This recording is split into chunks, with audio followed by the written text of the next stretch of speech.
Welcome to the Spectrum Podcast, where we roll the dice on all topics. Lyric, what is your first question to Andrea? Andrea, what is diamond art? Diamond art, also known as diamond dots or diamond painting, consists of a canvas where it has different letters, numbers, symbols, basically like color number by number or cross stitch, where you put beads or diamonds or drills, as they call it, on a piece of paper that has glue on sticky stuff on it, so you can place the diamonds where they're supposed to go to create picture. And how many have you created exactly? I've done it so long I've lost count, but I think at least 15 or 20. Okay. What comes in the little box when you get a new set of diamond art? What comes in the box is the picture itself, some beads, gems, whatever you call it. I don't know the technical name. A tray to put it in, a stylus that you use, wax, and some baggies that you can store the beads in if you need extras in other projects. What got you interested or started in diamond art? So when I was, I know everyone has their own story, but when I was cooped up in the COVID outbreak in 2021, I was bored and looking for things to do like everyone, because there was no program, no school, no work, nothing. And I was bored of playing video games all day. And one of my friends took out this box and it was diamond art, and she showed me how to do it. And I'm like, wow, I want to really do it for myself. So I picked it up during COVID, and it stuck ever since then. I've made 15, 20 diamond arts, and I have it all collected between my house on the Cape and my mom's house. Okay. What's your favorite piece that you've made, and how long did it take? Well, I have a couple pieces that I really like. I'm really into sports, and my house manager got me a customized one with a Patriots one with my last name on the back, and it was a football player, so I think that's my favorite. But also right now, I'm working on a Mandalorian and Grogu project, one of my biggest projects I've ever done, and that's taken me some time, but that's also a good one. What does diamond art do for you, and how does it help you?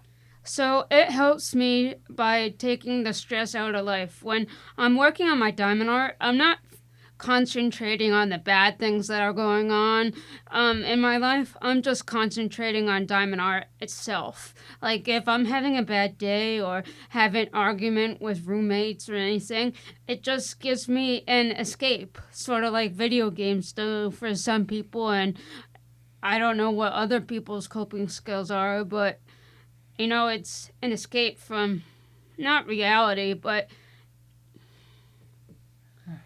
it gives me a piece of time to, keep my thoughts at bay. That's good. We all need a distraction every now and then. Yeah, and that's a good way of calling it a distraction. And how much does diamond art cost if I wanted to try doing one?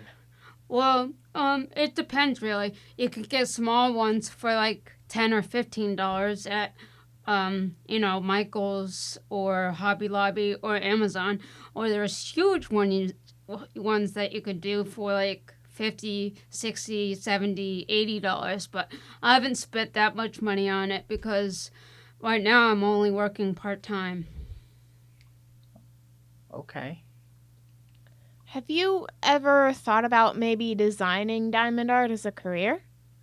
Not really. I'm not into it that much because I like it, but it's not something that I think I would make a career out of, because right now I have a job working with kids and I like it, but maybe it's a possibility. Do you think you could sell your finished diamond art, and for exactly how much? I've been thinking about that a lot recently, but I don't know how I would go about selling it, or where I would sell it. And to be honest, I've done so many different sizes. I don't even know where I would start, but I would love to sell some. Well, I'm afraid that's all the time we have for today. Thank you for joining us. We'll see you next time.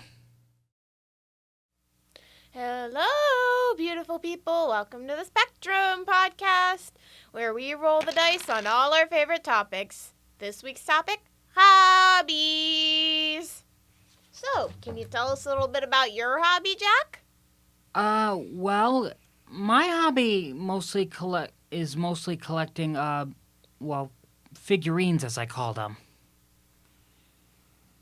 And it's always been a hobby of mine since I was like a little boy or teenager. When did you first start collecting figurines? At a very early age, since I was like little, or when I was still a teenager. How many of these guys do you have? I would say 500. Wow, 500? Yes, I know. Have you thought about maybe doing a stop motion animation with them? I did on my YouTube channel once. Got over 1.5k views. Go check it out. It's on YouTube, Jack6337. It's a cool short. Do you have a favorite among your figurines? I would say the Avengers and the X-Men are my most treasured out of all my Marvel collection. Why is that? Well, because I guess I've just been collecting them the most, and the X-Men is relatable to today and today's society. Plus, I've always had a thing for the X-Men since I was also little. Who's your favorite X-Men member? Oh, definitely Wolverine. Yeah, Wolverine's pretty cool. Yeah, I mean, he's everyone's favorite. And he also has an I don't care attitude. Exactly. Like I aspire to have, but that has gotten me into some trouble over the past week. Exactly. That's the thing about an I don't care attitude. It can get you into a lot of trouble if you're not careful. That's true. Some of my characters have I don't care attitudes, and it gets them into a lot of trouble. Kind of like Magneto. He kind of has an I don't care attitude about humans. Well, he's definitely not alone. No, he's not, but he definitely has a vendetta sometimes. Just because you were tortured by Nazis is not an excuse to become one, you know? I mean, yeah, no, it's not, but I understand his point of view, like why he hates humanity. Well, I understand too, but it's still not an excuse. Like, to quote Obi-Wan, he has become the very thing he swore to destroy. I think that quote applies. Yeah, it totally does. So, how long have you been collecting these? Well, it's 2026 now, so I would say, 26 years. Do you remember who the first figurine you collected was? Well, it was more of a plush, really. It was, Batman the Animated Series, stuffed toys when I was, like, still a toddler.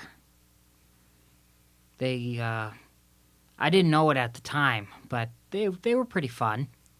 Do you still have it? Nah, those got lost a long time ago. Oh, I'm sorry. That's okay. Sucks to lose a plushie. Yeah, but what are you gonna do? How do you respond when people ask why you still collect these things or make fun of you? Well, I say they don't really understand. about the joy I get in it, collecting them and adding them to my collection. Because Marvel Legends Toys franchise has been around for a really long time, like since the early 2000s. I mean, back in the day. Yeah, and you know what I say? If you haven't got it, if you don't have anything nice to say, zip it. True. Because nobody wants to hear you gripe or call somebody names. Yeah, I guess not. Lyric, thanks for joining me and the audience for listening. Peace out. We'll see you next time. Welcome to the Spectrum Podcast, where we roll the dice to see what topic we'll be covering this week. Hobbies. And today with me is Lyric. Hello. Let me ask you something, Lyric. Do you use a subject for inspiration, or do you create your own objects from your imagination? When I'm painting, you mean? Yes. Well, it's a bit of both. Sometimes I do use a subject, like, when I went out for Thai food by myself because my boyfriend was busy and my roommate and I are not close, I ordered a Thai iced tea and it came in this fancy cup. And I decided, you know what? I'm going to sketch the cup. I'm going to sketch the glass and turn it into a painting. Good for you. And I saw the whiteboard in the conference room today, like the conference room right here Right. in this building. And I figured, you know what would be really cool? If I made a sketch of that just with swirling colors instead of actual writing, and maybe there are little vines climbing up the stand. That's a very good way to look at it. Next question. When did you first start painting? I was 17. It was the end stages of the pandemic, which had really taken a toll on my mental health, along with other things that I will not elaborate on in this podcast because they are unfit for human consumption. Well, unfit for public human consumption anyway. And my grandmother had just died. Oh, I'm sorry. Yeah, she had cancer and... Oh, Eric, I'm sorry. It's fine. I like to think she's in a better place now. Yeah. And that she doesn't hate me for all the stupid mistakes I've made. So anyways, back to the subject at hand. I guess I started painting as a way to self-soothe because I didn't have access to money yet and couldn't suck down sugary drinks like I can now. Okay.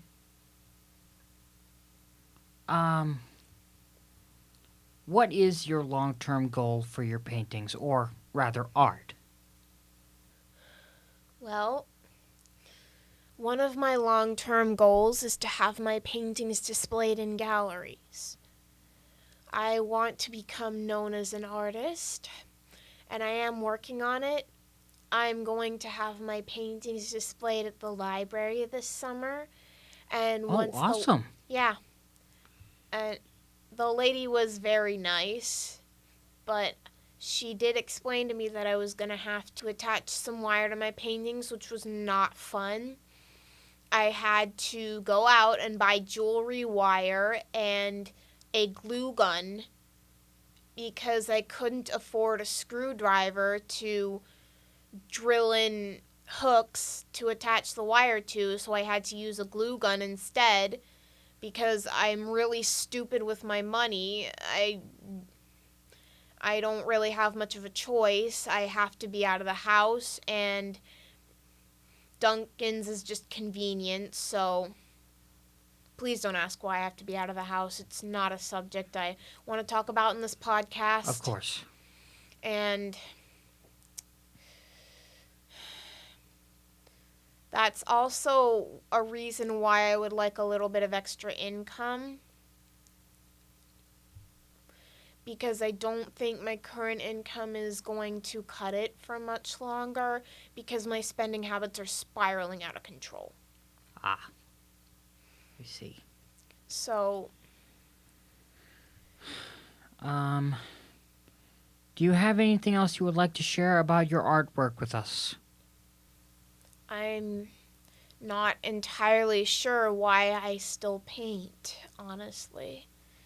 It just, I think it gives me something productive to do when I can't go to Dunkin's other than doom scroll. And whenever I can paint, I do.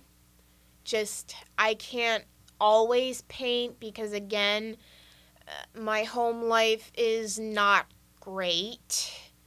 Um, I'm an adult, so I do not live with my parents. I live with a roommate. Ah. And my home life is not great. I guess I paint because I am neurodivergent and feel like I am incapable of anything else besides writing, which I feel I am just as good at as painting, if not better. But sometimes I feel like my writing's just never going to be good enough, and at least I can make pretty paintings. Sometimes I just want to make something beautiful and show it to the world. I'm not really sure what messages my paintings are meant to convey when I paint them. I think that's something the viewer just has to decide for themselves. It might be the same with my writings, though I'm trying to build some themes around the story. I build themes around the story, not the other way around. That shows that I'm just a little different in my writing. And I kind of wish the world actually reflected the beauty in my paintings. A lot of times it really doesn't. And it's kind of sad. I see. Well, thanks, Lyric, and thank you, audience, for listening. Yes, thank you for listening. We'll see you next time. See you next time.